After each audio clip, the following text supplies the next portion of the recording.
Good morning, everybody, or good afternoon, wherever in the world, or evening, wherever in the world you're joining us from.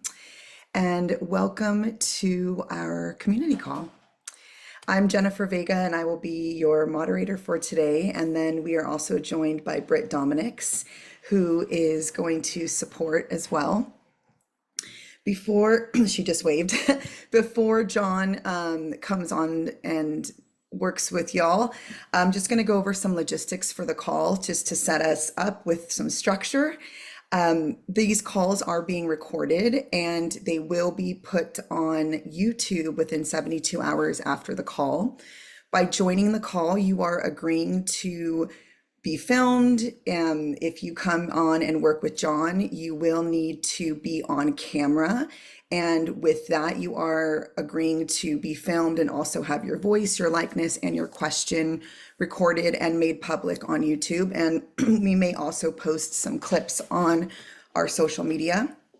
We do ask that you do not record these calls or post other people's names, faces, or likeness on your social media just for their personal anonymity for that, because they're not agreeing to your technology. You could absolutely take a screenshot of John or yourself or what have you and post it on your social media. Excuse me, woke up a little hoarse this morning. If you do ask a question of John, we do again ask that you are on video, and then you just wait to raise your hand until we prompt that, because there might be a specific question that John has that he would like to bring on, excuse me, on the screen. And we do have a chat, and we ask that the chat not be used for coaching or sharing personal information, that is soliciting business or anything like that. If you have any questions for us, Britt and I will respond in the chat, and you can say, I need support, and one of us will private message you, but John himself will not be reading the chat. So if you do have a question for John, please raise your hand and ask. He will not be reading questions in the chat. And then I also see that somebody's AI note-taking joined. Please do not have your AI notes join the call. And we do ask that that Melvin, if you could please remove your AI note-taking, that would be great. And anybody else who has one joining, we ask that you please remove it. If not, we'll go ahead and remove that. And with that said, I'm going to turn it over to John. I'm going to find him here, bring him online. Here. There you are. Right here. I know. Hello. Hello, everybody. Hello, everybody. Okay. So thank you for joining this. We haven't done this in a little while. We did this a lot in the COVID period. And we really just want to have every few months have these free community calls where you guys can ask questions, and I'll bring a little concept or practice, and we can practice together. There's quite a beautiful global community of practitioners that have been joining us for the last few years, and many of them are in the Embodied Relationship Experience platform. And so I'm really happy to take your questions, and I'll give you some ideas of some things that are on my radar screen. But before we do that, we're going to do a little practice together, right? Those of you who know me know that that's kind of how I like to roll. It's not going to be long. It's going to be about 4 minutes. And then, rather than just talk about this concept of embodiment, we have to actually feel it. Embodiment is one of those things that needs to be experientially massaged and worked with. So I hope y'all are up for a little breath work here in the morning, or whatever time it may be. Midday breath work, evening breath work. Here's the breath we're going to do. It's a pelvic breathing. So think about your pelvic floor. Some of you have heard me give this before, but think about your pelvic floor like the bottom of a balloon. And when you inhale, it sort of opens down and out. And the pelvic floor, is not just the front of the belly, it's the back by the sacrum, and it's the sides by the hips. And so what you're doing is you're inhaling all the way down to the pelvic floor. The other thing I'd like you to consider, and it's okay if this, you don't get this right away, but think of yourself like a frog, right? So when a frog breathes, he or she or they, however the frog identifies, is sort of breathing down and out like like the whole belly opens in all directions. The ribs open in all directions. And so consider yourself breathing like a frog. All right. I'm going to add a little music just to kind of make this a little more fun. And just follow I'll set the tone here. I'll set the pace. Try to stay with it. And try to stay with it. 4 minutes isn't long, but it's very easy to kind of zone out. And I'm really gonna challenge you guys to stay with it. Okay. So, Jen, you can hear everybody hear the music. Okay. Good. Okay. All right. So.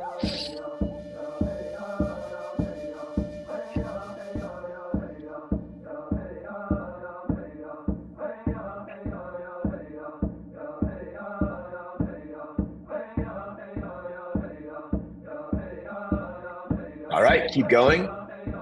And really consider yourself breathing down, like your pelvic floor is opening into the earth.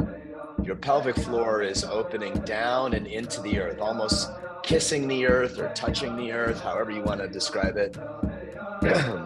And you want the breath to be as deep and dynamic as possible.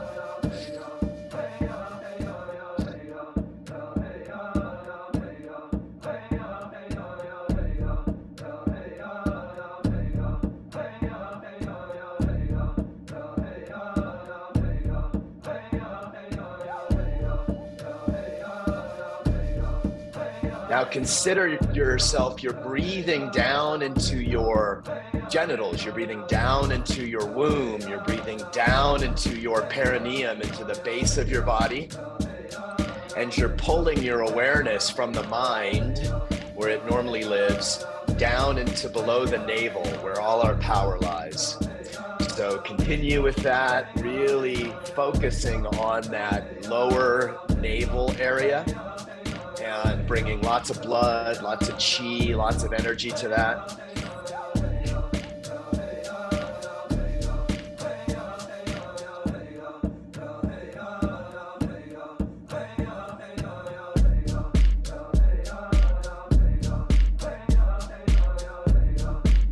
Press your feet down into the floor, press your seat down into the chair, everything grounding, grounding, grounding, grounding. Soften your heart. So the idea is that you're grounding the lower part of your body and you're opening from your heart out into the space.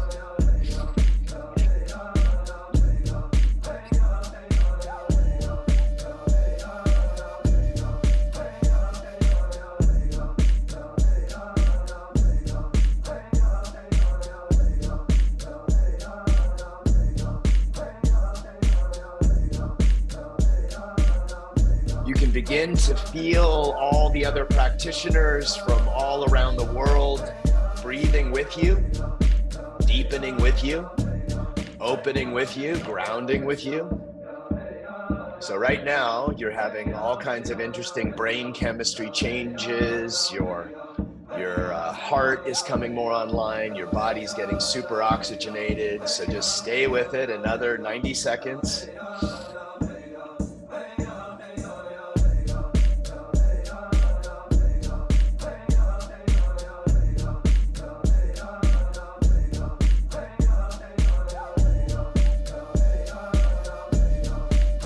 For this last minute, get a little greedy. Get greedy, like you're pulling in life force. You're saying yes to more Shakti, more life, more aliveness, more vitality. So claim it. Right? Make a claim for your own vitality. Make a claim for your own grounded depth.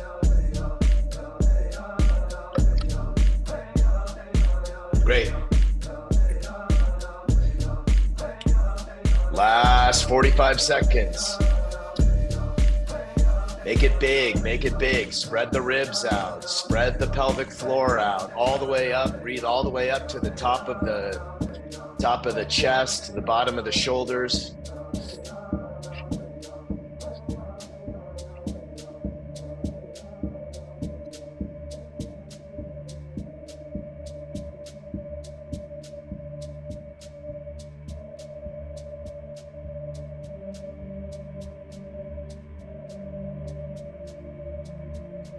Last 15 seconds, really ground, really open the heart, soften the heart.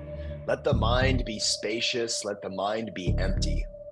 Spacious and empty. No thought. Let go of thought. Just all sensation. All sensation. Good. And then 5 more breaths. 5, 4, 3, 2, and on this last breath, exhale all the way out and hold it.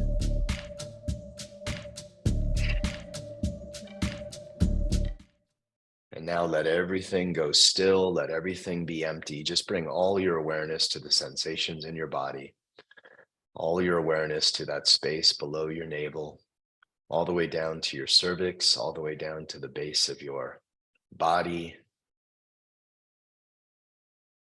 Just let everything be still, holding the breath out, mind spacious. Feel your mind like a wide, open blue sky. See how long you can live with no thought. Just hold it for another 10 seconds. And then in 5, 4, 3, 2, 1, take a big inhale in through the nose. And then pack it down. Press down through your ribs, press down through the base of your heart, press down through your abdomen. Just pack it down into that space below the navel, between the navel, the hips, base of the body. Just make it nice and heavy. Hold it. Just feel ground everything, ground everything. Press down through the tops of your knees, press down through your ribs. See if you can, for a few seconds, really tap into the pulse of the earth beneath you. Maybe you can feel the hum of magnetic energy. Maybe you can feel the minerals, rocks, life beneath you.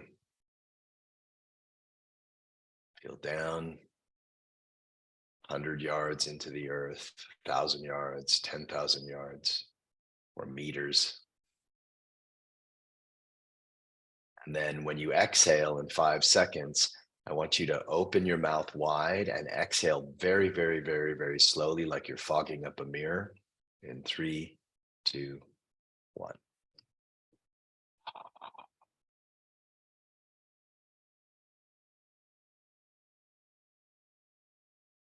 And then just take a couple moments with your eyes closed. Scan your body for whatever sensations are there. Notice if your body awareness is lower than it was 5 minutes ago. Notice if you're more aware of that space beneath your navel and you're more aware of that deeper part of you. You know, we talk about being centered, and being centered is to be in the center of the body, to have your awareness and your energy and your attention in the deepest part of your physical body and energetic body. Just take these next few seconds to really lock into that space, feeling the vast, infinite space. If you're a woman, then the womb is a vast, intimate space of creation. For men, it's called the dantian, which is the seed of masculine power as well. Just feel the vastness of that.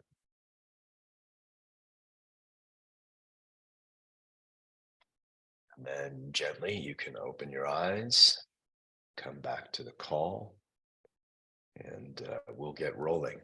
Just a couple logistical pieces here. You know, we don't charge for this call, but We ask for, if you feel you get value and you want to make a donation to a charity. I'm very biased because my daughter started the charity over 10 years ago. And so if you want to make a donation to Claire's Place Foundation to help kids suffering with cystic fibrosis, we would greatly appreciate that, but there's no obligation. And the thing I want to get into this morning is what it means. First of all, what does embodiment mean, and how is it a spiritual practice? So I'll give you two definitions that I use. The first is that embodiment is that state of bringing your awareness deeper into the body, right? The awareness that consciousness, we're aware because we're conscious. You're aware you're on this call. You're aware we're having this conversation. You're aware, right? Most of the times our awareness just kind of drifts into thought. I mean, obviously there's sensation as well, but oftentimes we spend a lot of our days, way more than I think we should, in thinking, perseverating. What embodiment does is it takes us out of this habit of thinking, and it asks us to use breath and movement and relaxation to bring our awareness into the deepest parts of ourselves. So when we talk about depth, the first way to look at depth is to think of it in the physical body, right? And what is the deepest part of your physical body, right? It's the center column. It's the center column where the vagus nerve and the spinal cord and the heart and the perineum and the cervix, if you're a woman, the base of your internal penis, if you're a man, right? So the deepest parts of us physically are also the deepest parts of us energetically. And when we bring our awareness, not just our mental awareness, but our body awareness into the deepest parts of ourselves, that is a spiritual practice. The practice, the purest definitions of Tantra are those that discuss the body as a vehicle for the divine, the body as a vehicle for consciousness and love, whatever you consider the divine to be. So when we're practicing embodiment, we're literally tuning the body to be an instrument of the divine. Now, it doesn't take a big leap to see how that in a relational moment deepens the connection, right? So we're not just relating from thinking, we're relating from a deep part of ourselves. So we're relating from, heart to heart is the easiest way to think about that. And training ourselves to be aware of these parts of our bodies and the energetic signatures of them. So the energetic signature of your heart is love, obviously. And many of us, including me, think of the activation of a heart space, the activated heart, as spiritual practice. So one definition of embodiment is to bring yourself deeper into the body and to relate not just to other people, but to the moment, right? If you're sitting out in nature and you're in the midst of a forest. I'm up in Shasta right now. So I was down at the river the other day or yesterday and feeling a space, whether it's a forest, whether it's a house, whether it's your family, whether it's your business, whether it's your lover, feeling the space from a deeper part of you is a practice. We tend to think about when I say feel the room around you, oftentimes people will imagine it. Nothing wrong with that. But there is also a body awareness that can imagine it. This is the kind of shit that ninjas do. This is the kind of stuff that really great, martial artists and dancers and athletes, they have a body awareness. I'm a big Lakers fan, and I grew up in the era of Magic Johnson. So Magic always knew where people were, even if he couldn't see them. And so great capacity to feel from the body is a practice, right? How do you activate that? Breath, movement, kind of cracking the body open. There's all kinds of ways to do that. So when we are when we are more embodied, the depth of our presence is amplified, right? So it's very hard to be present, full body, whole body present with somebody while we're thinking about some past or future moment. This is not, it's not rocket science. We've all read The Power of Now. This has been, spiritual practice for millennia. So that's the first definition. The second definition, which is a little more advanced, is I want to use my body I want to fill my body with concepts that are esoteric, but if I activate my body and I bring these concepts into my body, I feel it and others feel it. And this is just something that we do in the workshop space all the time. So for example, this concept of fierce love, we can talk about, I want to love fiercely. I want to love fully. I want to love completely. Well, it's one thing to talk about that. It's another thing to use to activate the fierce love within you and literally fill your whole body with it so that your body is sort of pulsing and oozing with fierce love. And what'll happen when we practice this, we're not going to do this today, but this is what we do, workshops. And then there's a lot of practices on the Embodied Relationship Experience platform that you can, heretofore known as the ERE, that you can, practice. But when we bring this concept of fierce love or devotion or magic, or you pick it, or seduction, or even presence, right? We can talk about these things, or we can make them real in the body. So when we do this, when we take divine concepts like fierce love and we make them real in the body, we are again activating ourselves in a sort of full body prayer. And that full body prayer is much more magnetic, much sexier, much more full of love. And these embodied prayers that we do in practice, have been, this is not new.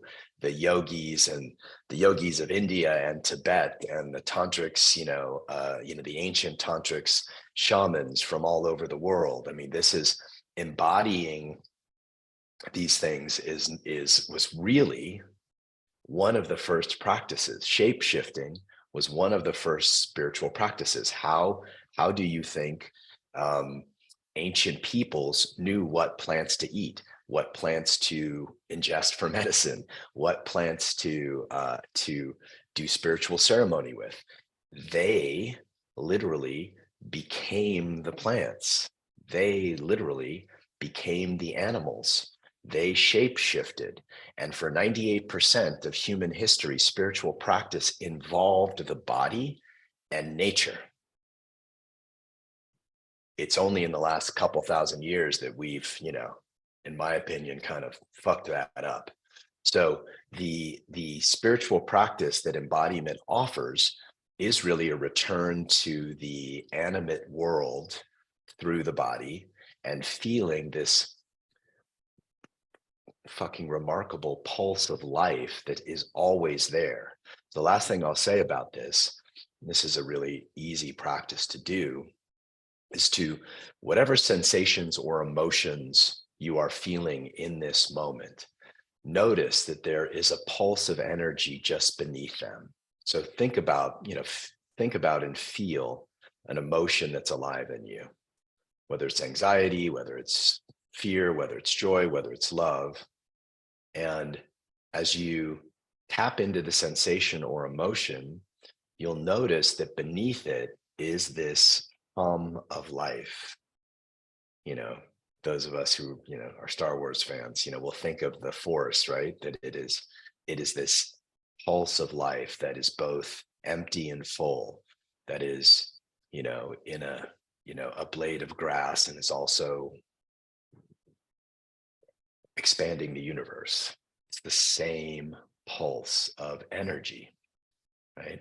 That pulse of energy we call the feminine in the lexicon that we use. That energy that makes up the world is the great she, is the feminine. The space of consciousness that holds that or wraps that energy is the masculine. So when we break down the masculine and feminine as spiritual practice, we are either embodying consciousness, or you could say emptiness, or you could say spaciousness, empty spaciousness, or we are activating energy, or some combination of the two. So what I would like to get into today is how to use these concepts in your relationship, both with yourself, with whatever you consider the divine to be, and with your romantic partners and lives. Like, how do you show up as a full body prayer to the moment? Because we all forget again and again and again, 10 times a day, then 20 times a day, 3 breaths at a time, 3 breaths at a time, right? You don't have to sit down for 2 fucking hours and meditate. You don't have to, you don't have to get crazy, but once you get good at this, 3 breaths at a time takes you into a spiritual space once your body can activate it. So I would love to hear from you. Of course, we can divert wherever you guys want to go to, but I'm going to keep trying to wrap it in this concept of how are you relating to the moment through your body. Great. So if you have a question for John, or you wanted to come on and share, just raise your virtual hand, which you can find under the reactions button on Zoom. And we're going to do our best to get to as many people as possible and going back between the feminine, the masculine, and couples. Let's start with. Yep.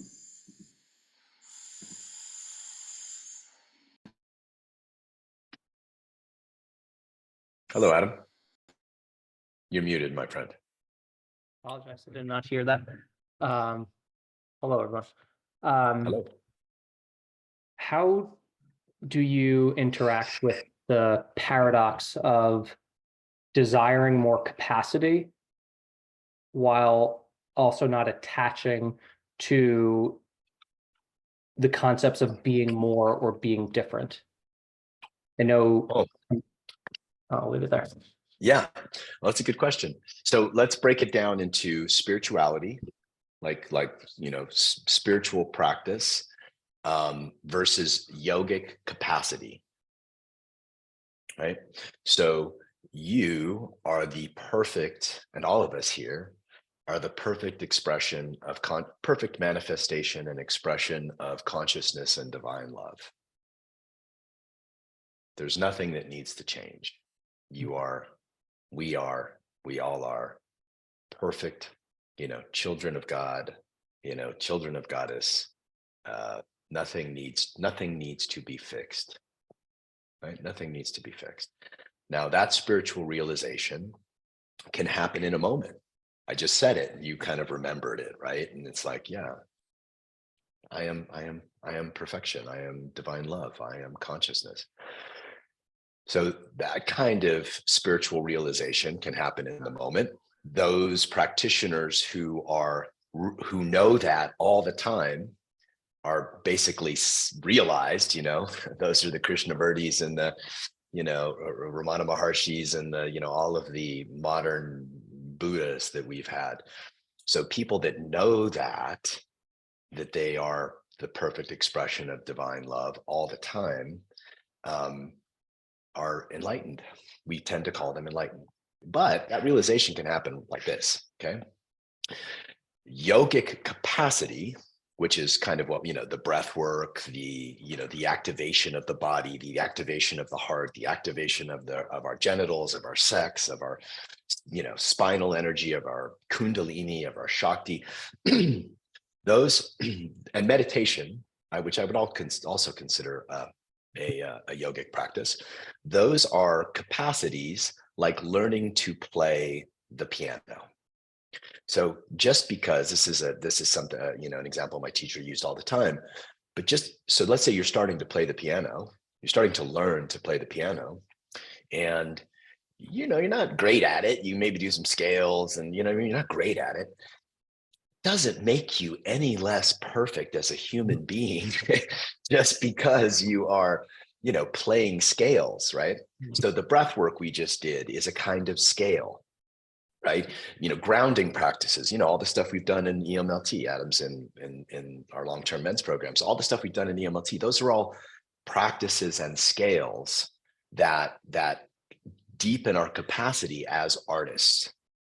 So when you're deepening your capacity as an artist, self-reflection and self-evaluation of how you're progressing as an artist is healthy. It's natural, right? A concert pianist is going to constantly be, pushing themselves to expand their capacity. But that does not mean if their capacity is still not perfect, that they're not perfect. So may we all expand our capacity. Now here's the other thing I would say about that. In the intersection of those two things, the deeper our yogic capacity and our meditative capacity, the easier access we have to consciousness and love. So as we expand our capacity, we can access these things in a full-bodied way faster. So that's why I am such a practice hound. That's why on the ERE we have like hundreds of practices where you can just press and play for 30 minutes, because ultimately I can talk to you about playing the piano, Adam, but you know what I mean? You can read a book on playing. You can read 100 books, the best books in the world on learning to play the piano, but until you're actually sitting down and making music, it's not real. You're not advancing as an artist. So that's how I like to hold this. Yeah, I realize the closer I feel energetically to the striving, the more it pulls me away from the capacity I'm wanting. Yeah. And so I think it's that dissonance between the two of just sitting with that and practicing that. Well, usually when we're striving in these kinds of practices, it's because we're hungry for some outcome, right? We're hungry. There's some kind of validation that we're wanting that's external oftentimes, right? Like I want to see the results of my practice in my love life. I want to see the results of my practice in receiving more love or more acknowledgement. And once we're attached, we're kind of fucked. Attachment is the fuckery of the human condition. And so being able to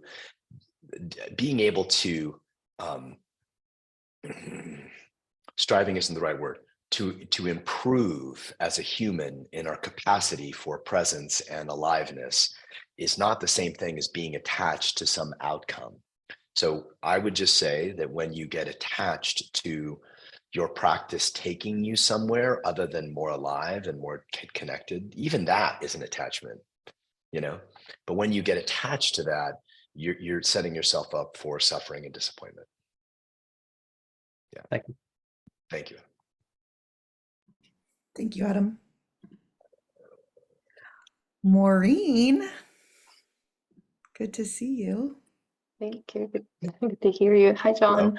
Hello, Maureen. I was wondering about when your partner gets really shut down. I notice in my body I'm completely shut down, and I find it very hard to access the embodiment, either the presence or the seduction, and even to keep my, it takes everything to just keep my heart open, because I completely collapse when he shuts down. And so okay. So that is known as codependence. And many of us have that. We grew up in challenging households. We're aware of other people's emotional states, hyper aware of other people's emotional states. So you're not doing anything wrong. It's not a problem, but it just shows you sometimes just saying to yourself, oh, I'm closing. Oh, I'm collapsing. Just the narrating of what's happening to you. Oh, I'm noticing that when you're angry at me, I start to collapse or close.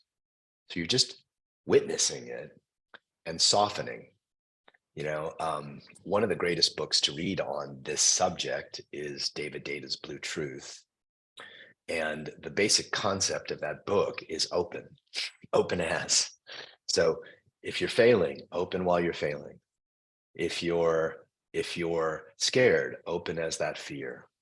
If you're in desire, open as that desire. If you're angry, open as that anger, right?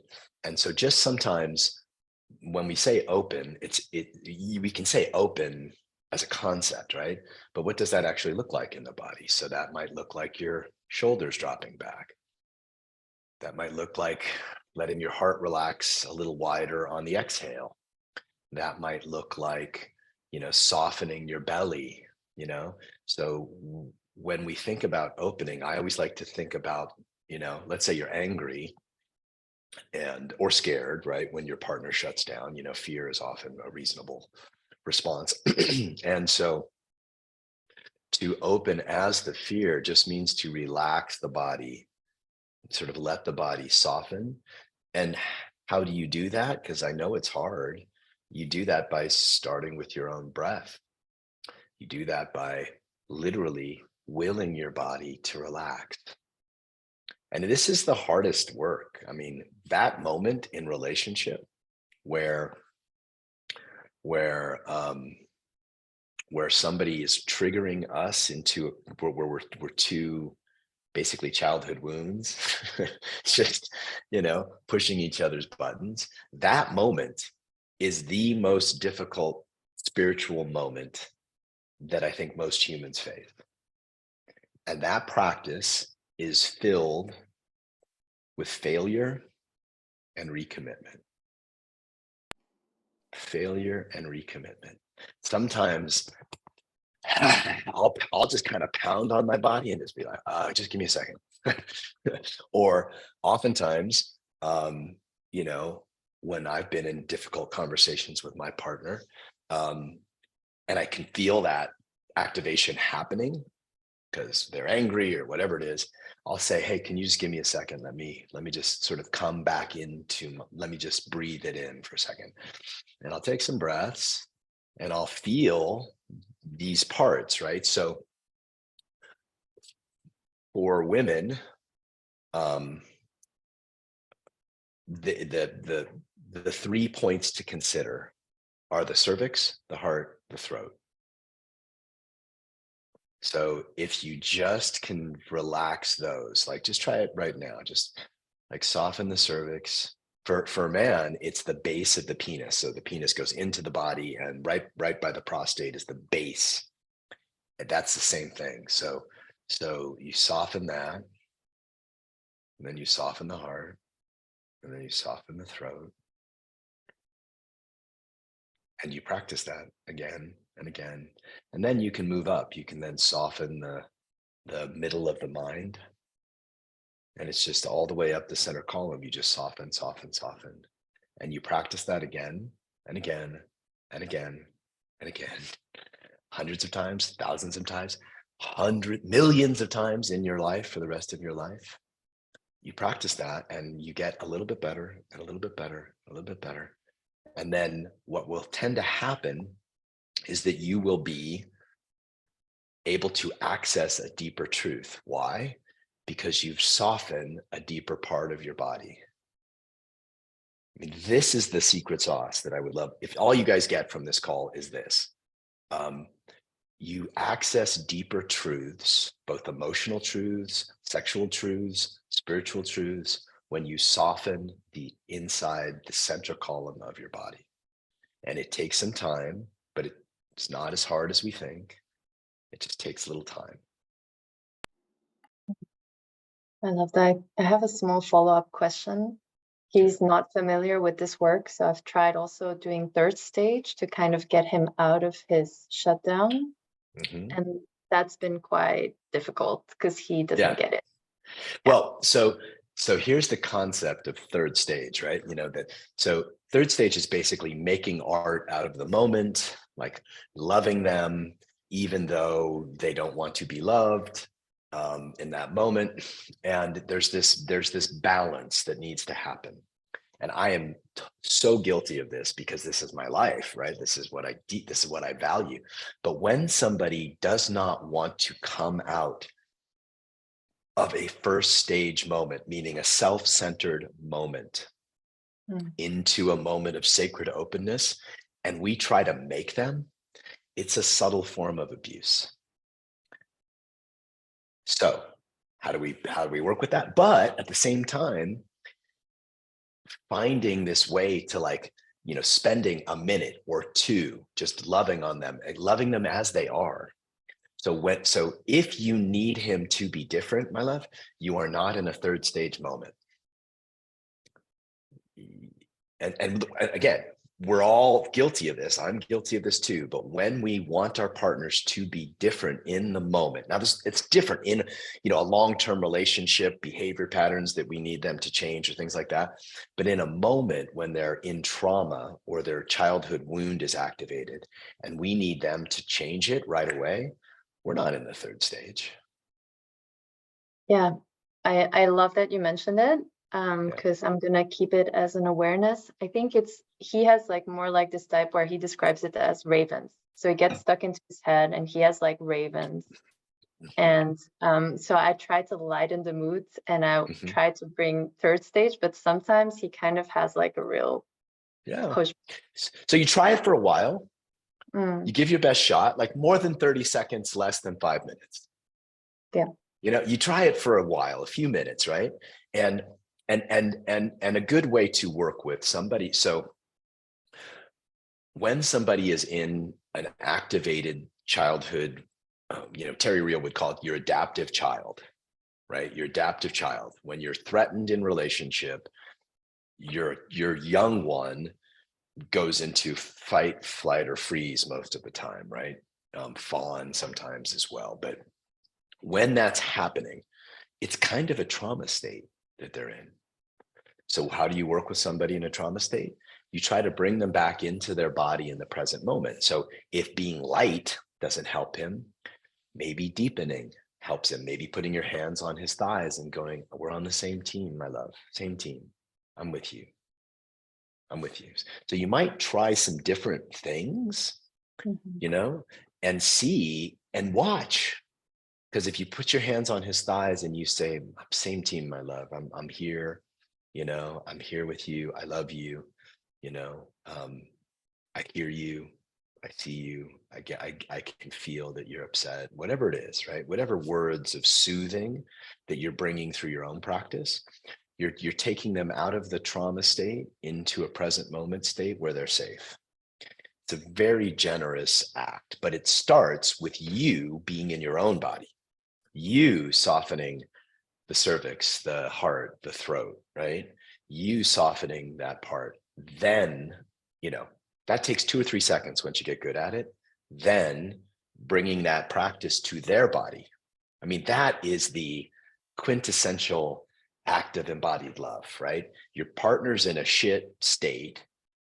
You are a little more resourced. So whoever, masculine, feminine, it doesn't matter. Whoever's more resourced, right, gets into their body and then uses their practice, their, embodied aliveness to soothe. That's an incredibly generous, loving act, and probably, where the rubber meets the road in virtually all relationship breakdowns. That was awesome. Thank you for the reminder. Yeah. You're welcome. Thank you, Maureen. So as a reminder, if you have your hand raised to work with John, you will need to be on camera. And we do try to get to as many people as possible. So we're going to go to Valdo. Hey John, how you doing? Good. How are you, my friend? Good. I have a question that may seem surface but feels very deep. Okay. I'm looking for my life partner. I'm actively dating. When I show up on a first date, whether I'm on Zoom or in person, I feel present, embodied with presence, but I don't feel that I am pressing polarity. I feel that I am waiting to see if polarity is possible.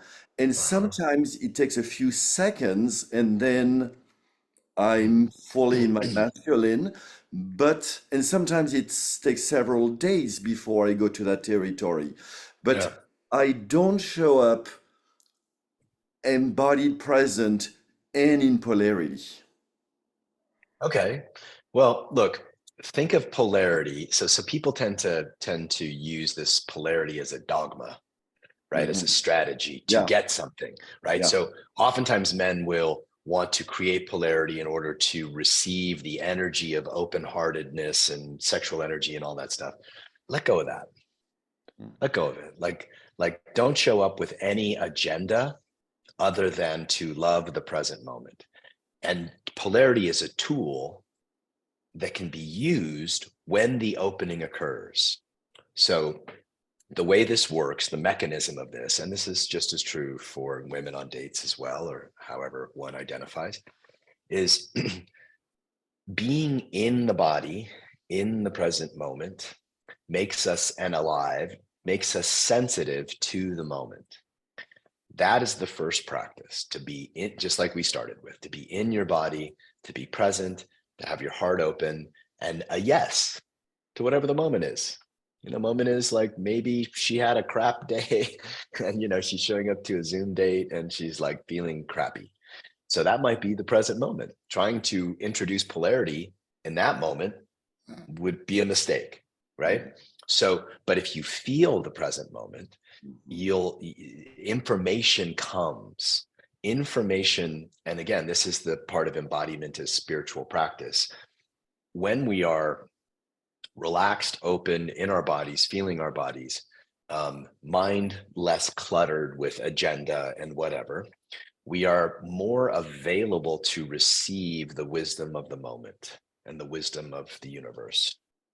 And in that wisdom, opportunities to love will, whatever that means, you may never see them again, right? But you can just like, oh, well, like, how are you? Seems like something's up. Like, do you want to just let me, let me dump on me for 5 minutes? Let me hear whatever's up for you.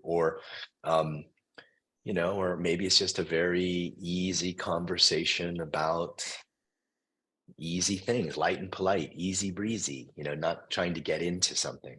So I would caution anybody who practices, polarity, in the polarity world, to use it as a strategy and really think of it more as a tool that can be used when there's intimacy first, right?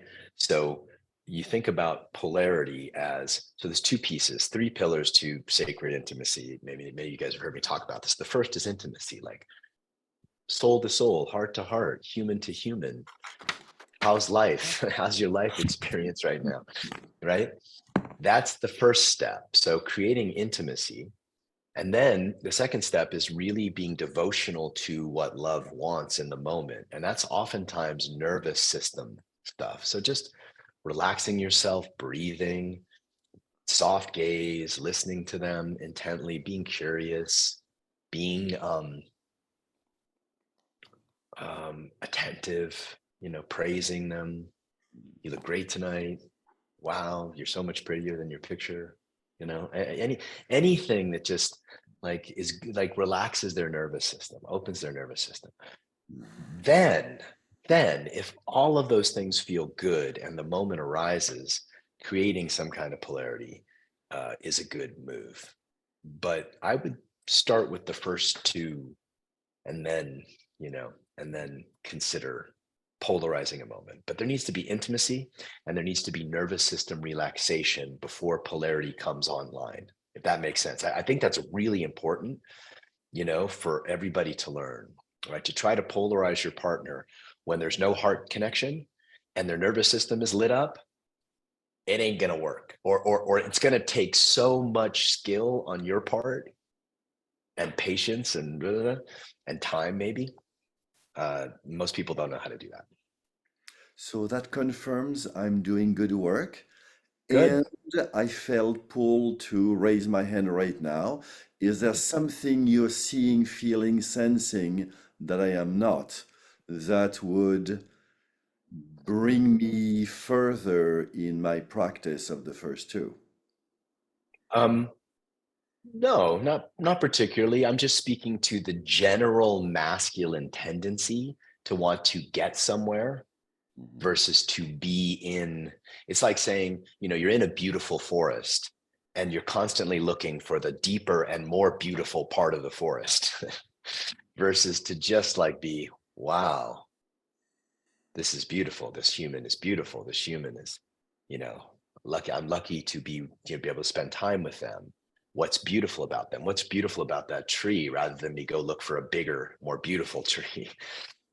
And so I'm speaking really to that, and not just to you, but just to all of us. We all, it's a tendency of men in particular. It's a tendency of humans to not be satisfied with the present moment. And then we grasp for some other piece. So if we're not satisfied with the present moment, rather than through our bodies deepen into the present moment, we'll grasp for other things, or a better, more experience, more love, more da-da-da-da. And that's all great, but it still is a kind of grasping rather than deepening into the present moment, however it is, versus wanting the present moment to be different. Thank you. So just a gentle reminder to always, can keep that at the front of your mind.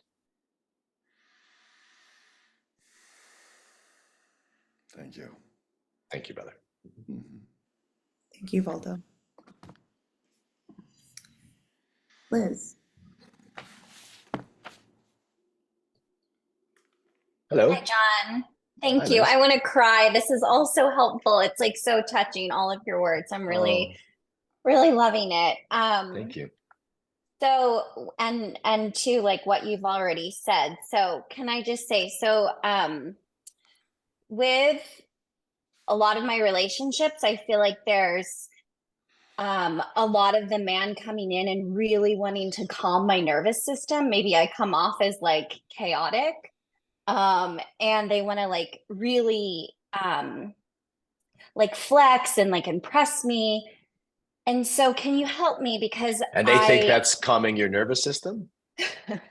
I mean, I guess, but okay. but I feel like there's a lot of like telling me what I want to hear, and like basically like this last person I was dating, it was like I felt so hooked in, like everything felt so perfect, like all of his words and everything that he was saying to me. So it just felt like he was just, and so I just felt like I opened my heart too soon, and then I got into the fuckery of like being like really attached, and then it turned into like, I'm going to interview to be in your life because you just painted this beautiful picture. So yeah, I don't know why I'm feeling so nervous right now, but yeah. No, it's all so good. It's all good. It's all good. Yeah, I mean, humans, so humans are going to human. They're going to be avoidant. They're going to be anxiously attached. They're going to be, they're going to be bringing their wounds and their fears and all of this stuff, and into relationship, which is why the practices that we've started with, and kind of what I've been talking about, um, in the call, is so crucial, because I imagine that even in the love bombing he was giving you, I'm kind of making up, that's what it felt like. yeah. Even in the love bombing he was giving you, I imagine that if you really stayed tethered to your heart, your cervix, your heart, your throat, there would be some information that came through. Yeah. Right? Like, oh, this is too fast, or, oh, I'm not sure I trust this, or, oh, I'm not sure his life aligns with what he's saying, Mm-hmm. right? Like all of these sort of feminine spidey senses that come, like I was saying, I think to Valdo, I was saying, like when you are relaxed, or I can't remember who I said this to, when you are relaxed, more information comes. When your body is soft and open and you have, you know, an awareness of your breath and you're feeling this inner column that we're talking about, your antenna are up, Mm-hmm. right? Yeah. And I mean, I feel, yeah. yeah. And so, you know, just to make, I mean, there's only so much I can give you in 5 minutes or so, but I guess my advice to all of y'all would be who are dating is to like really practice this sort of staying when we're aware of the center column of our bodies. We are at home with ourselves. We are centered in ourselves. We are tuned into the deeper part of ourselves. And that deeper part of ourselves is going to get more information and make better decisions than the mental part of ourselves, or even sometimes the, you know, the fluttery heart, the oxytocin driven, chemical driven stuff, right? That part of us, it's been proven over the years and years and years, that part of us does not make the best decisions. Nothing wrong with it. I love it. I love it. You know, I mean, I teach it. It's, you know, it's my life. And the deeper part of ourselves, when combined with that kind of turn on and excitement and just thinks better, makes better decisions, has more intuitive clarity, et cetera, et cetera, et cetera. And so I would continue to practice being like, just like staying when you date, and this is for everybody, not just you, right? When you go out on dates, I always like to give this as a practice. Make your dates a practice in staying really tethered to yourself and being, you know, loving in some fashion that you want to be loving. So maybe you make it a practice of staying tethered to yourself, and also, like, you know, because I assume you identify as feminine, right? You know, trusting his leadership of the evening and appreciating if he in the ways that he's trying to lead. And I know not all men do that well, but, you know, practice that. You know, practice letting yourself be led. As that's one possible practice. Or, you know, practice being super responsive to how he's being in the moment. I once had a woman on a date, I don't know, right when I started this work, who said to me, like, I'm not trusting you right now. We were like halfway through dinner, and she said something like, I'm not trusting you right now. And of course, my ego went, oh, what do you mean? I'm a practitioner and I'm so deep and, you know, I'm so present. But she was right. And I was like, what do you, so I said, I remember saying, like, so what are you feeling? She's like, I'm just not feeling you in your heart. I'm not feeling you in your body. I'm feeling you kind of flipping around. And she was right. And her responsiveness to me in that moment, and we ended up having a really beautiful date, you know, after that. But it was her responsiveness, or, you know, being really happy when, you know, he pulls out your chair, or he orders the right food, or whatever it is. Both of those things are responding to what you're feeling at that deep place in you. So Yeah. if you are connected to the deepest part of you, the responses that come from there are going to be spontaneous and fresh and intuitive, and more often on the mark than others. So for example, let me give one, because I know this is a big thing. So in this sort of early stage where he's love bombing you, Mm-hmm. right? I imagine there was some intuitive knowing of like, ooh, this is fast. Yeah, Right. very. But then it was like he's gonna leave, and I can feel him, like, and I've gotta like stay in it. It's so good. Yeah. Well, but I imagine before it was so good part, I imagine there was a part of you that didn't trust it. Yeah. 1000%. Yeah. 1000, yeah. And so that's the responsiveness. That's the honesty. Like, you know what? Like, I'm digging this, but something in how fast you're moving makes me not trust you. Yeah. And so again, I'm just to make you guys bored with this message, but the more you're in deep relationship with your own body, heart, and mind in the moment, the more you're going to have access to those things and be able to speak a truth like that, which is not easy. Yeah. Especially if you have any anxious attachment in you. You know what I mean? That's a real practice. Yeah. All right. Thank you. All right. Nice to talk to you, Liz. You too. Thank you, Liz. Okay, Nick.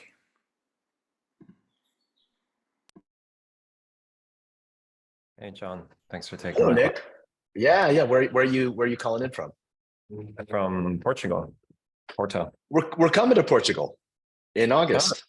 Yeah, Okay. we're gonna do a workshop in Portugal. Yeah. We'll send you guys all the information at some point when it comes live. We're gonna announce it, I think, next week or something. Oh, awesome. I'll keep an eye out. Sure. Yeah. My first time coming to Portugal, so I'm excited to come to your country. Great. Yeah. So my question is on fear. I feel fear is the emotion that I struggle most with. Mhm. At least that's the story. And Yep. and I feel like as I've been practicing, being more in my body and having the somatic awareness and just being in my center, there's still moments or even periods where I'll just dissociate or freeze, but it will almost like carry on for hours or days. Mm.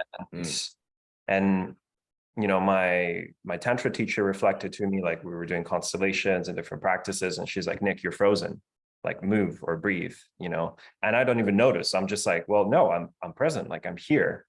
Mhm. And when I'm with my partner, I'm grateful because she's my sacred mirror, right? She'll tell me, okay, you're frozen right now, or like, how are you feeling? It's kind of Right. this, Right. but I struggle on my own. What's the fear? Like, if you were going to narrate for us, because there's generally like 2 or 3 that we just repeat, right? So just narrate for us. What are the great fears? Yeah, it's almost like they don't always have the story. I almost feel like I freeze, I feel. But the fear is, I guess, being overwhelmed or not having enough energy or strength. Kind of like the world is too much, that kind of story. Yeah. You're going to be overwhelmed or annihilated, that kind of thing. Yeah. And I need to or preserve, and so I need to like kind of go in and sort of close. So that's the general narrative there. Yeah. And was that something that came from childhood, this sort of this kind of feeling overwhelmed by energy in your family? Yeah, I mean, that's something I've been reflecting on with I guess one possible story there is my mother being too caring, or sort of, being on the enmeshed, bearing. Yeah, exactly. Yeah. This is kind of like, and then coming from anxiety, right? So it's kind of like just energy to deal with. So yeah. And so the son will often take on the emotional disposition of the mother. And oftentimes, whatever imprint we got, as children, is going to carry into our lives and into our relationships. So on one hand, there's probably therapeutic work to do.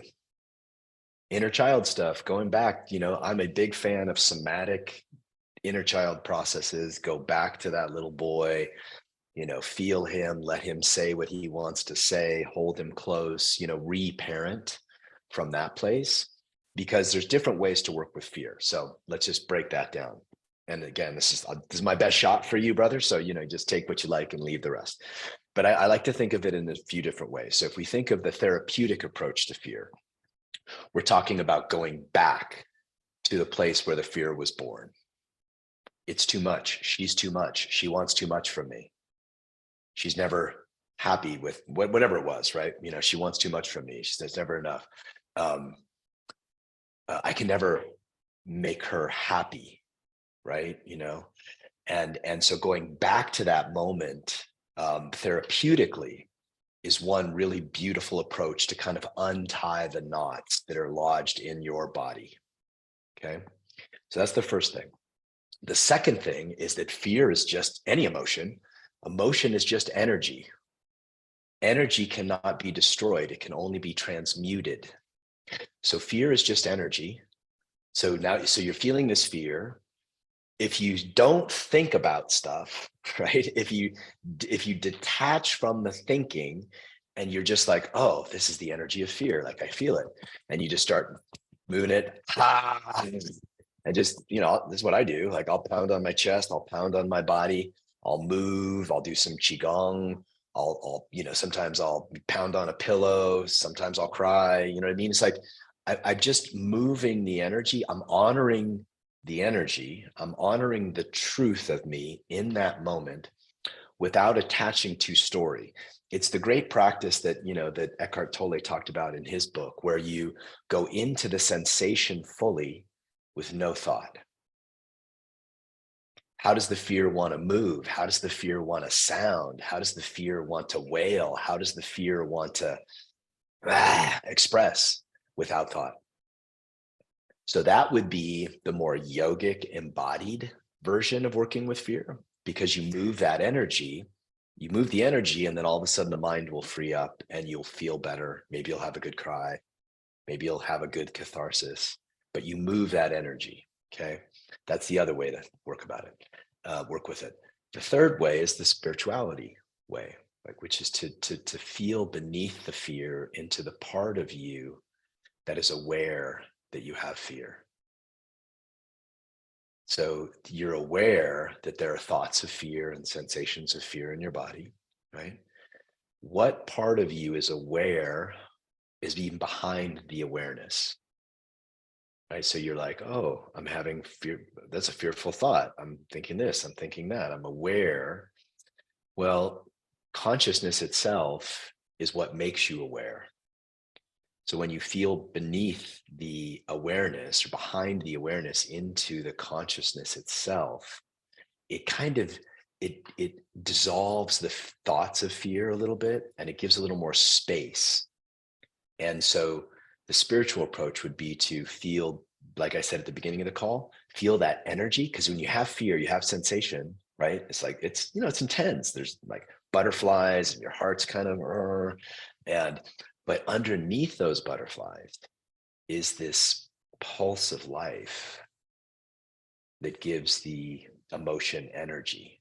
So you feel deeper. So the spiritual practice is feel deeper than the fear, deeper than the thoughts of the fear to what's aware of them, deeper than the sensations of the fear, which is the shakti of life that's there, that creates emotions, all emotions, desire, fear, love, turn on. And so those are the three ways that I would work with fear. And then it just takes time, bro. It just takes time. You know what I mean? You know, you're a young man, you know, fucking tackle it, you know, just man to man. Like, you're aware of this. It's a thing that you know you need to shift in order to be full in your life. So I would attack it. I would attack it. Like, find a great therapist, you know, do a lot of practice moving it. Give yourself 10 minutes a day in the morning to just move fear that comes through. Or just make your intention of like, I am going to move this trauma, this energy through my body, and I'm going to heal this part of myself so I can give to the world all that I have to give to the world. And give yourself a year of like really good, intense, and this is true for, you know, we're all bringing pathologies into our relationships, into the world. We're all like, not our fault, right? But now, if you're on this call, chances are you're aware that this is how you're living in the world. And all right, let's put our big boy pants on and let's fucking attack it. Let's get it. Let's fucking go, man.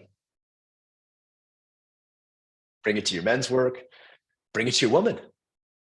You know, like, ask her like, hey, I'm having all this anxiety and like, I need to move it. Is it cool if you just like witness me for 3 minutes and I'm just going to go into it? I'm sure she'd love that. I mean, obviously get her consent, but you know, most women love that, most women love to hold space for our deep emotional truth when we set them up to do so properly.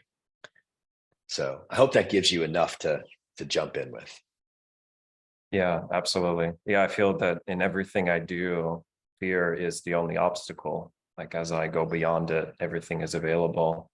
And it's almost like at first it feels like a big dragon, but underneath there's just a scared child that I need to soothe and yeah.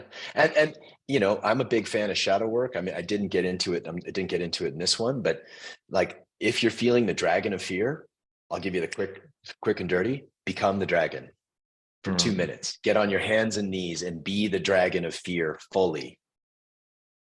Put on some music and just like, you are the dragon of fear, totally embodying it, totally honoring it, totally giving it expression. And that is a very, very, very powerful way to move fear very quickly. Thank you, John. Yeah. Nice to see you, man. You too. Thank you, Nick. Yeah. For those of you in Europe, yes, we are coming. We come to Europe once a year. And last year we were in London and it was fucking awesome. So we're coming to Portugal in August, I think the third weekend in August, but Jen can give you the dates if you want to come play in person. Yeah, I posted the dates in the chat and we actually plan to go live by Friday this week. So Cool. yeah. Yeah. All right. Anna Victoria. Trying to unmute myself. Hello. Thanks so much, John, for hosting. This has been so Yeah. awesome to be in community with everyone today. Beautiful. So yeah, I guess I'm bringing some fresh pathology to you this morning. Yeah, good. So I softened in my morning meditation today, and the truth that revealed itself there was this sudden awareness of how I have kind of assigned this role to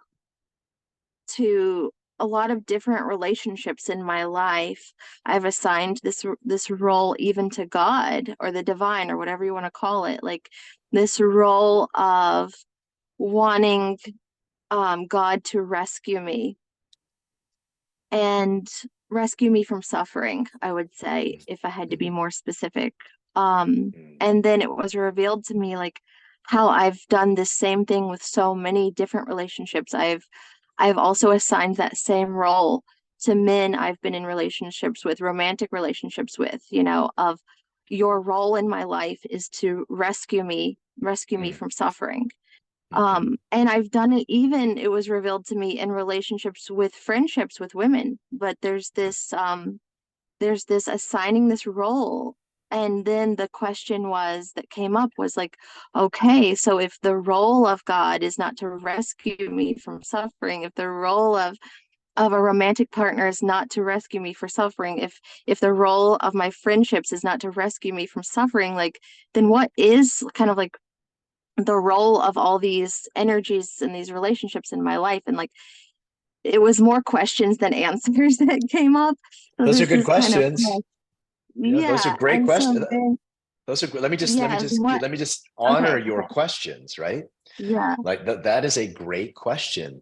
What is the role of your partners and your friends, right? And to recognize that you are putting people in these roles of savior naturally puts you in the role of victim, right? Which you're not, right? But when we come in, you know, needing to be saved, we're basically declaring our own victimhood. And oftentimes people who come in to save you end up the victims in some way, right? You know, savior complex usually ends up in victimhood.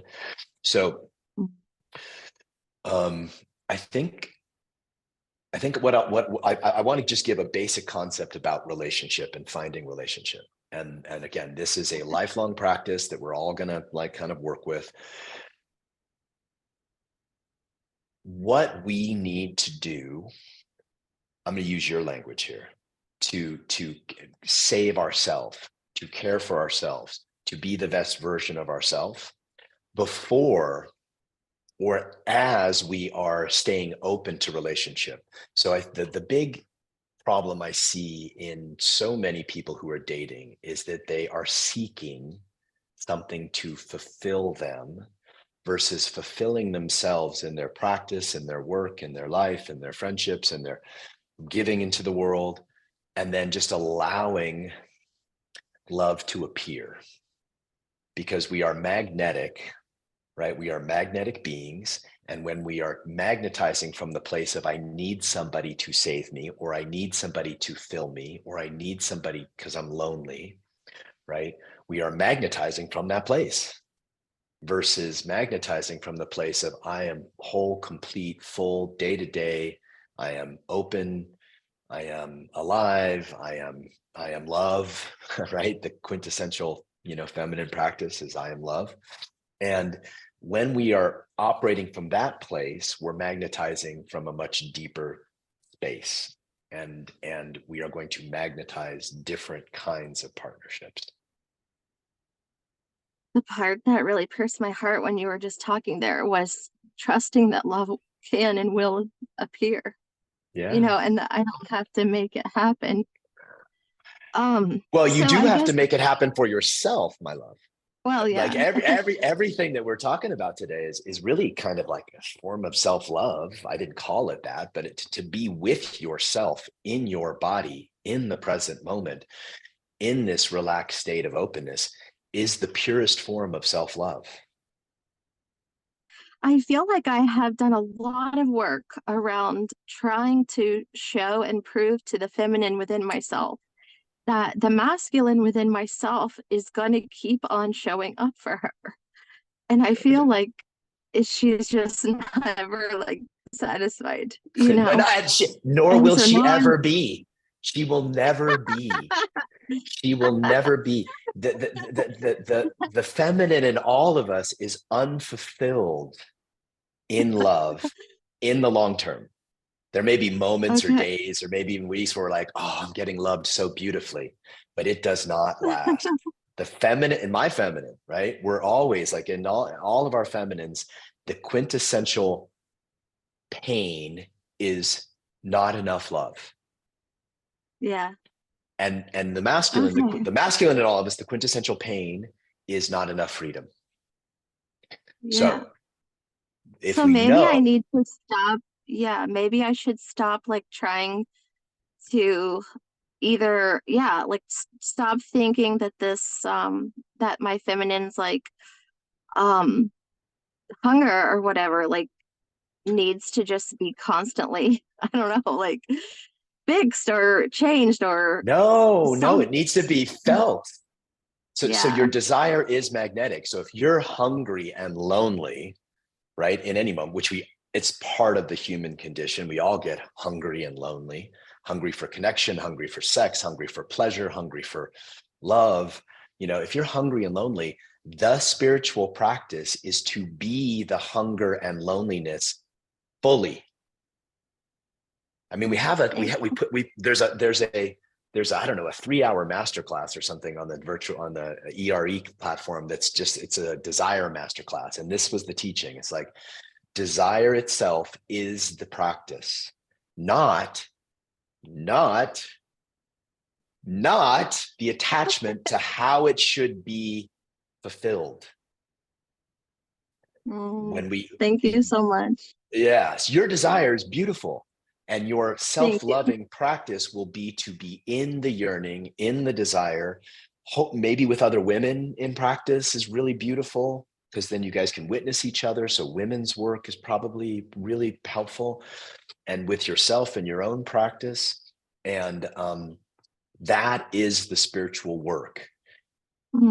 If you can focus on that, then you're going to be transmitting it's going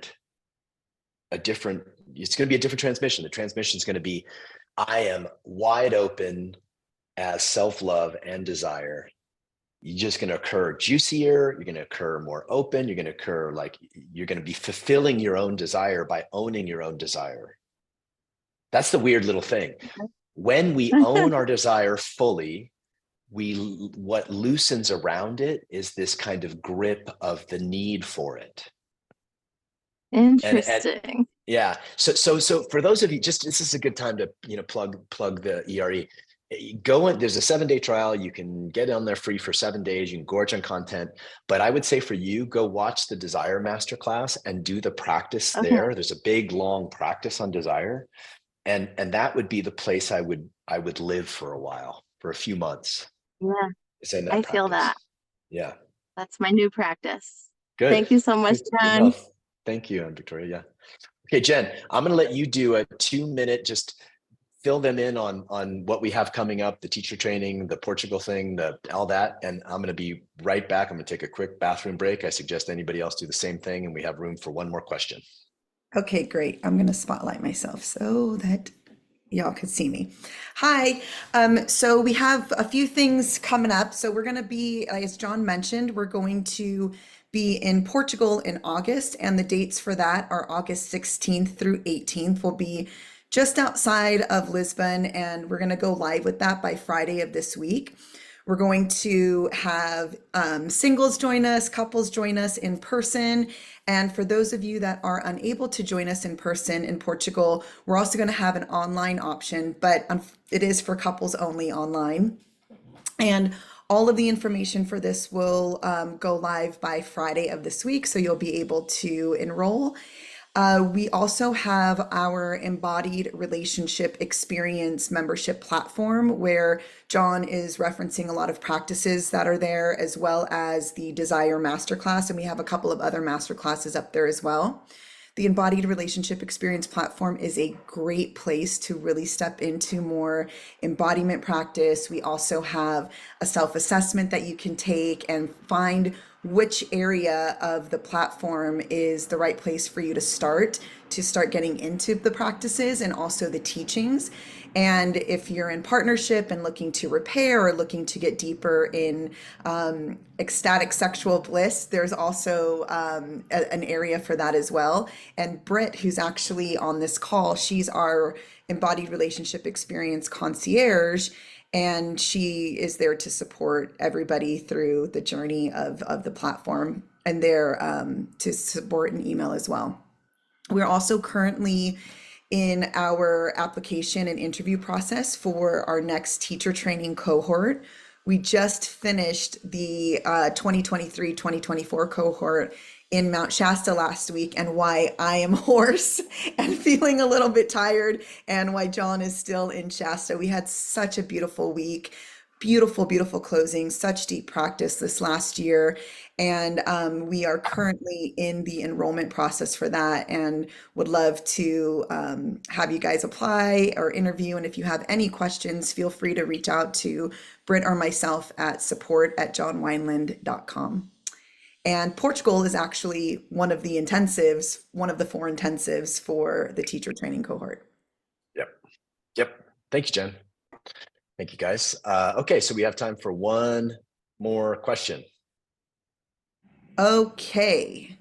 Who's got the most burning desire? Keep your hand up, and well, everyone's going to keep their hand up. Okay. So I'm going to go with Elijah because his hand was raised next.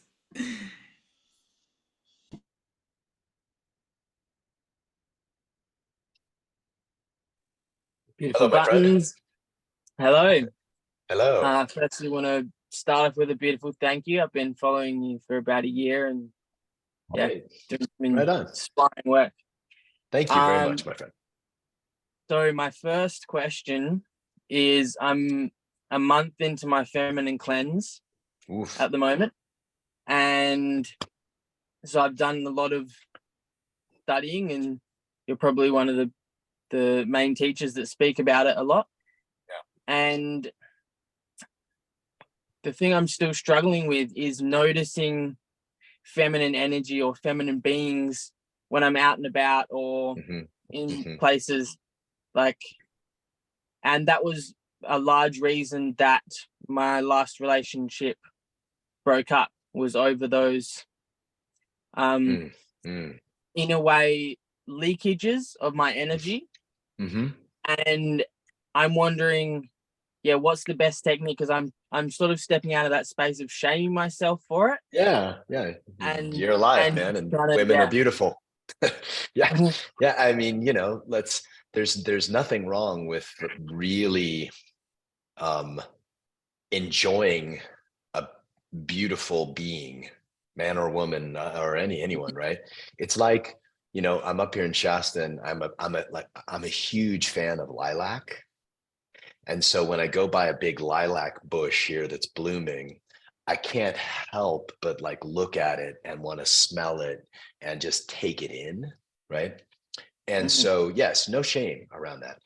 And when we're attached at some form of validation, that's where that's the attachment suffering piece that works. So the great practice that I've done for years and years and years, I used to take guys in Santa Monica. We'd walk down this very crowded promenade, and the way to work with feminine energy out in public is to breathe in the beauty. So let's say you're at a party and you pass a beautiful woman walks by you.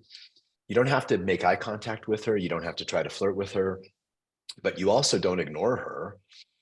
You just breathe her in, breathe in the beauty of her radiance, and then exhale out blessings.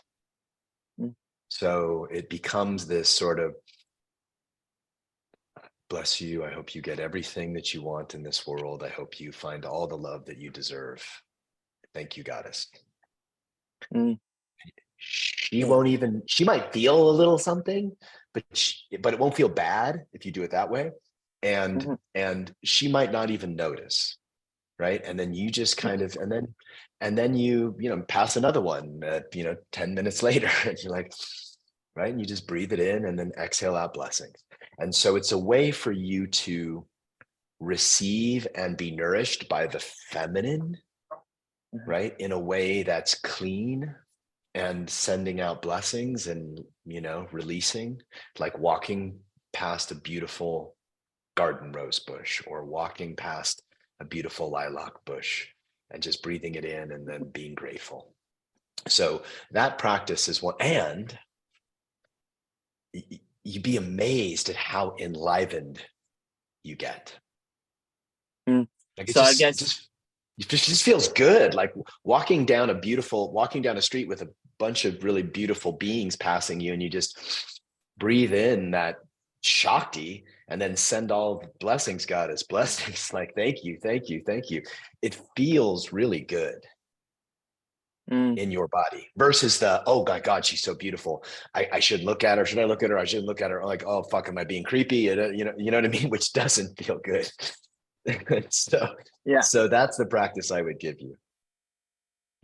Thank you. So I really resonate with that piece on, I guess for me, my shadow aspect of that, which is that shame, that oh shit, I shouldn't look kind of part. And I tried to explain to my ex that for me, yes, seeing a beautiful woman was in so many ways the same as seeing a beautiful tree. Like I wasn't actually physically being aroused in a sense of like, I'm going to go and pursue her or make love with her or have any, thing in that way. But she still felt there was energetic leaks, which I guess she was probably right. Usually our women are right when they feel something like that. Yes. Yeah. And look, man, is again, there is no shame. And the beautiful part, you're just a month in. I don't know. How long are you planning? 6 months? I'm going for 12. Fuck, man. All right. That's a beautiful, deep practice. So what's going to happen probably around 6 to 9 months is you are going to be able to be with the feminine in all forms without needing something, right? Without needing anything. But between now and then, you are going to have all kinds of shadow and loneliness and shit come through, man. Stay close to your men. There's I actually have a friend here in the States, an ex-client and student of mine who runs like a feminine cleanse group for men, and he's got like 20. It's free. I think he's got like 25 men in it. Jen, Greg does that. So Yes. maybe you can just put. I think Greg's okay with this. You can put Greg's information in there and see if he can, his email or something. I don't know, and just say, hey, I was on a call with John. He said you have this feminine cleanse, and there's a group of guys who are all in it. So by all means, take advantage of that as well. That would be awesome. I have one more final little question that Okay. I've got time. Yeah. We can go a Yeah. minute or two over. It's not a big deal. So increasing confidence. So for in the bedroom and in leadership, what's some practices you would suggest? I'm in your well, let's stay out of the bedroom for a while but, since you're in a cleanse. We'll save that one for of come course, back in 6 months. But mostly leadership is what I'm asking for at this point in time. But well, I keep coming back to what we've been talking about all call, man, which is that there's a part of you that's thoughtless, that knows, right? That part of you lives in your heart, in your gut, right? And that part, and in your mind too. And so the part of you that is thoughtless and just knows has plenty of confidence. The work is to continue to create a relationship with that deep part of you that just knows you're a good man, knows you're gonna, knows you're deepening, knows, how to be good to people, knows how to love, right? Not that you won't make any mistakes, we all do, but the confidence comes from the deepest, from being in contact with the part of us that just knows that whatever the truth is of the moment, it's going to come through. And again, that part of us is not thought driven. It comes from the intuition of the heart, comes from the intuition of the belly, comes from the deep intuition of the mind. So that's the practice I would give you, brother. And then go out in nature. It sounds like you're in Australia. Yeah. Okay. I'm in Australia.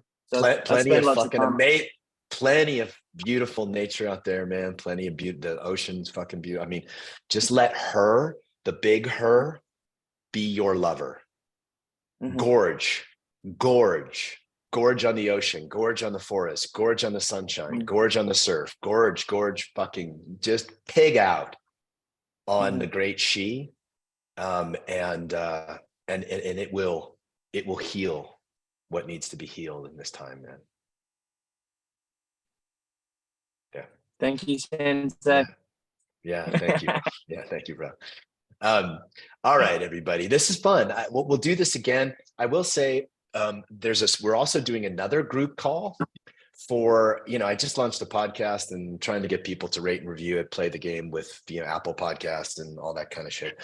So if you want to be on a much smaller call, probably 30, 40 people, and ask some more questions, if you just go rate and review the podcast on Apple, and then just post it and tag us, we'll send you a link to a small group coaching call. And Jen, I think can give all that information in the chat, but that's another thing we're doing on May 30th. May 30th at 2 p.m. Pacific. Yeah. And so we're again, I'm trying to get as much of, I'm trying to get the podcast out there in the best way I know how. So we'll be doing another small group call for those of you who have the time to rate it and review it. And so thank you. And thank you for those of you who donated to Claire's Place Foundation. It's a really beautiful organization helping children, mainly children and families of children with cystic fibrosis. So thank you for your generosity there. Thank you for all your beautiful questions. I hope this was helpful, hour and a half for you, and we'll see you next time.